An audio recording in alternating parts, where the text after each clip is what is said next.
Hi friends, welcome back. I'd like to introduce you to our newest set of triplets. Hi,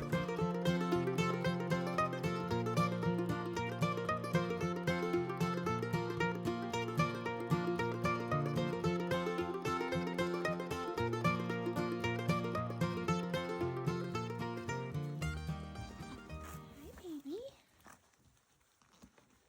Chia, see your pretty baby. She has a pink towel willow for a little girl. Here's the gold syringe. Yes, right here.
Pretty baby. Good girl, Chi-Chi. Give her a drink. Yeah. Okay, so this kidding took place in January. It was below zero outside. This was about 9:30 to 10 o'clock p.m. Originally, this video was almost 50 minutes long. I did speed it up to make it a little bit easier to watch and to kind of see everything without it taking so long. So of course I have Chia here. Chia was born in 2020. You saw her cleaned up photo in her show clothes there at the beginning of this video. That was right after we had her appraised. Here she just had her second kid. You can see how quick that was. I know it is sped up, but it was still really, really fast in person. So it was kind of all hands on deck on this night, and part of it was because they are the first kids of the season. So one, everyone was really excited, but secondly, it was just so cold that I'm not going to leave a kid wet with it being so cold. And then so here she is with her number 3 kid. Again, this kid was born quick. And by the time I realized the position, he was already out. This kid was born rump first, which is a position where in a lot of does you would have to push that kid back in and fish out the rear legs. But Chia had him just fine. You can see she pushed him out very quickly. So you can see the steam coming off everywhere. Again, it was just really cold. My husband was out there. He did set up a heater, like a propane heater, to make it a little easier to get everyone warmed up and ready to eat.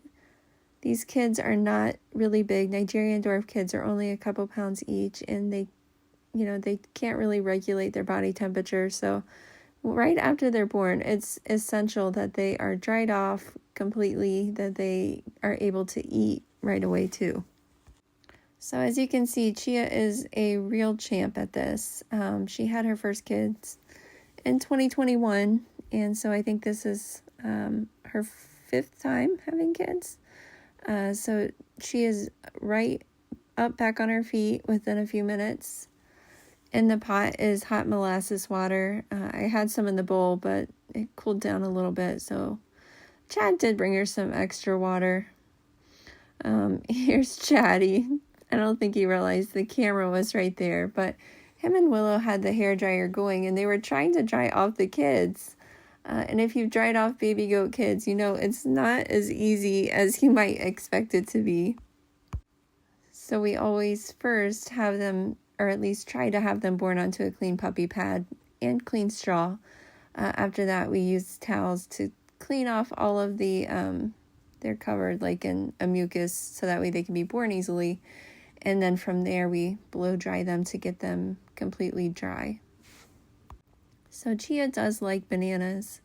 I knew that, so I Chad went and got her a banana, or I think I brought that out.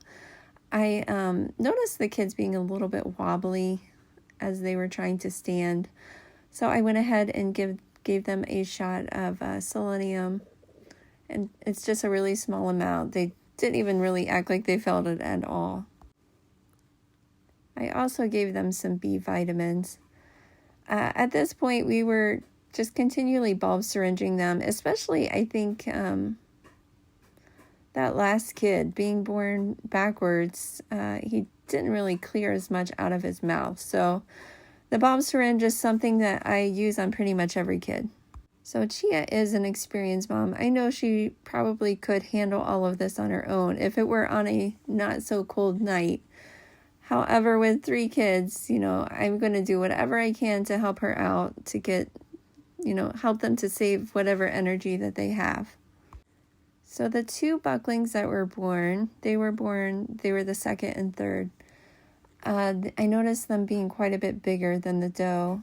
The doe, it kind of bothered me because she wasn't having a really strong suck reflex. So I did milk some colostrum into a bottle just so that I had evidence for myself that she did get colostrum. So she did drink that out of the bottle for me, which did make me feel better.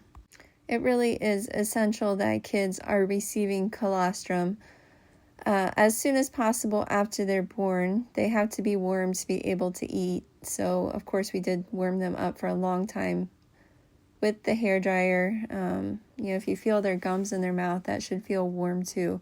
If they're feeling really cold, like in their mouth, then they need to be warmed up. These little sweaters are something that I ordered off of Etsy, and they're so cute. They fit super well. They don't impede them from walking at all, so I put them on pretty much all of my winter kids. So you can see the little doe and the buckling here. They still were not quite as spunky as I would like them to be. So they got wrapped up with some extra warming measures taken. So this time of year, it's always kind of a gamble. You don't know if you're going to have typical January temperatures where, it's not ideal temperatures, but it's not super risky if kids are born. With temperatures like this, if kids are not dried off immediately, they're going to die of cold. So I don't want to, take the risk of losing a kid. So when we see that they're getting close, we try to keep constantly checking them, monitoring them as much as possible. So I did end up getting weights on these kids. Each of the bucklings were about 5 pounds each. The little doe was about 3.5 pounds, which is really a good size group. I have had kids born that are, only a little bit over 1 pound. So I'm not going to complain about, 3.5 and 5 pound kids. I think she was carrying them really well. They all look, perfect, so healthy, very robust. Here they are after they're all cleaned up. They're all clean and dry. At this point, they had all 3 eaten several times. So we watched them eat and made sure that they knew where they could go to eat before I leave them for the night. I always want to make sure that they know how to eat. And again, she is a really experienced mom. I was kind of surprised by this pregnancy with her though, because this wasn't a planned breeding. However, these kids look just like my buck cuddles, so I am so excited for them. Thank you for joining us as we go over Chia's birth of her triplets, and hope to see you back soon.